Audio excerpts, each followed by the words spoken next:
Welcome back to The Explainer. We're diving straight into our weekly business news for August 24th, 2026.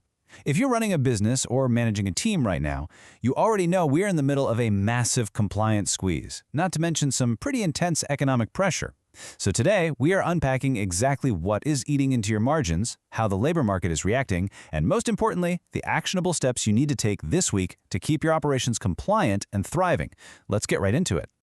Here is the roadmap for today's explainer. First, the rising cost of business, then a look at the cooling UK jobs market, making tax digital Q1 updates, navigating the new employment law reforms, and finally some completely free data protection training. All right, Section 1, the rising cost of business. Because look, if your expenses have felt unusually heavy lately, well, you aren't imagining things. The data absolutely backs you up on this. Get this, an astonishing 70%.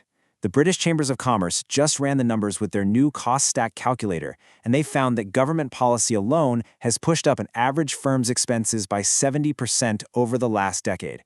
We're talking about things like employer national insurance hikes, higher minimum wages, and mandatory pension auto-enrollment. To put that into perspective, for a typical mid-sized business, that adds up to roughly $827,000 a year in extra costs. Almost £1,000,000. And here's the real kicker. That 70% figure actually excludes inflation, tariffs, and Brexit effects. So your real-world squeeze is likely way higher. The BCC points out that this absolute mountain of costs is pushing firms into what they call a risk aversion cycle. It makes total sense, right? When costs skyrocket this steeply, businesses naturally pull back, which heavily dents SME investment and overall confidence. The big takeaway for us here is that while you literally cannot control government policy costs, you absolutely have to focus on what you can control. Reviewing your pricing, your supplier contracts, and your operating efficiencies is absolutely crucial right now to protect those margins. Moving on to Section 2, a cooling UK jobs market. Let's see how those skyrocketing operating costs are spilling over into a much chillier hiring environment. The latest figures from the Office for National Statistics show job vacancies just dropped to an estimated 707,000 for the 3 months leading up to July. If you take the pandemic out of the equation, that is literally the lowest vacancy count we have seen since late 2014. Why the sudden freeze? Well, the ONS says feedback from their vacancy survey points squarely at smaller firms holding back on recruitment, all because of those rising labor and operating costs we literally just talked about. And when you look at pay, there's a massive, stark gap right now. Public sector regular pay shot up by 6.1%, mainly reflecting recent NHS pay awards. But over in the private sector, growth slowed all the way down to just 2.8%. And honestly, if you adjust that private sector number for inflation, you're looking at a microscopic 0.5% real terms raise, basically flat. So unemployment is holding steady, but employer demand is definitely weakening, and private sector wage growth is getting noticeably softer. Okay, Section 3, making tax digital Q1 updates. Economic planning is definitely a long game, but your tax obligations, those require action right now. So let's talk about the first quarter deadline that just passed on August 7th. As a quick refresher, if you are a sole trader or landlord pulling in over £50,000, keeping digital records and sending quarterly updates to HMRC is now a legal requirement for the 2026-27 tax year. But man, the uptake is seriously lagging. Check this out. While 436,000 taxpayers did successfully file their first update, only about 570,000 have actually signed up in total. HMRC expects around 864,000 people to fall into this category. Since roughly a third of taxpayers are just totally missing in action, HMRC is stepping in and will start automatically enrolling people this September. So here's the bottom line. If you're in that £50,000 bracket, do not wait for HMRC to do it for you. Sign up now so you can make sure your details are spot on from day one. You also need to start prepping for April 2027, because that threshold is going to drop dramatically to include anyone earning over £30,000.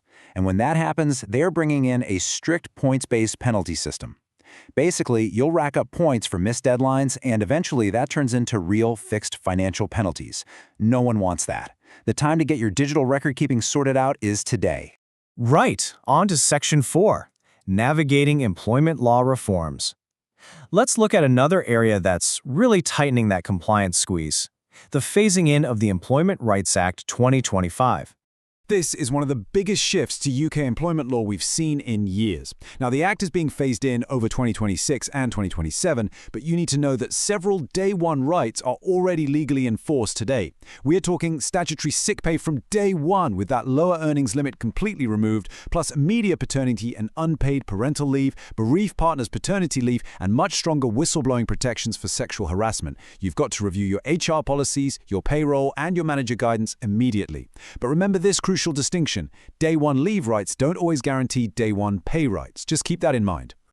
The compliance environment around HR is getting seriously strict, guys. The new Fair Work Agency is consolidating their enforcement powers, and they actually require you to keep compliance records, like holiday pay, for 6 full years. ACAS recommends a highly structured 4-step plan to handle this. Know your timeline, prioritize reviewing major policies, actively train your line managers so they're having fair and consistent conversations, and strengthen exactly how you record your decisions and evidence. Seriously, treat this as a continuous staged evolution for your business, not just a one-and-done project. Finally, Section 5, Free Data Protection Training. Let's wrap up today's explainer with a genuine win, an opportunity to ease some of this regulatory headache completely for free. So ask yourself this. Does your business handle personal data, but maybe you feel like you lack the deep compliance expertise? If you're nodding along, you are absolutely not alone. Research tells us smaller organizations are desperately looking for more clarity on what data protection actually means in day-to-day practice. Well, good news! The Information Commissioner's Office, the UK's data watchdog, just launched a brand new, free, self-paced online training program called Data Protection Essentials, built specifically for SMEs and sole traders. This program is a real game changer. It breaks data protection down into totally manageable, achievable steps using real-world examples tailored to different sectors. It covers things like marketing, managing records, and dodging data breaches. Not only is it a fantastic, cost-effective way to build up your team's confidence, but when individuals finish, they actually get a digital certificate. You can even do a quick self-assessment for your whole organization to earn a certificate and get listed on a public Data Protection Essentials register. Talk about an easy, tangible way to build immediate trust with your clients, right? And that brings this explainer to a close. We've covered a ton of ground today. From that massive 70% jump in policy-driven costs and a slowing job market, to urgent digital tax deadlines and some major employment law shifts. Yeah, it's a challenging environment, but staying informed like this puts you firmly in the driver's seat. So review those margins, double-check your HR policies against those new day rights, and definitely go grab that free ICO training for your team. I want to leave you with this provocative thought. In a landscape where simply surviving costs more than ever, which of these compliance areas are you going to tackle first this week to make sure your business is actually adapting and leading the curve? Think it over, make a plan, and get to work. Until next time, stay focused and keep learning.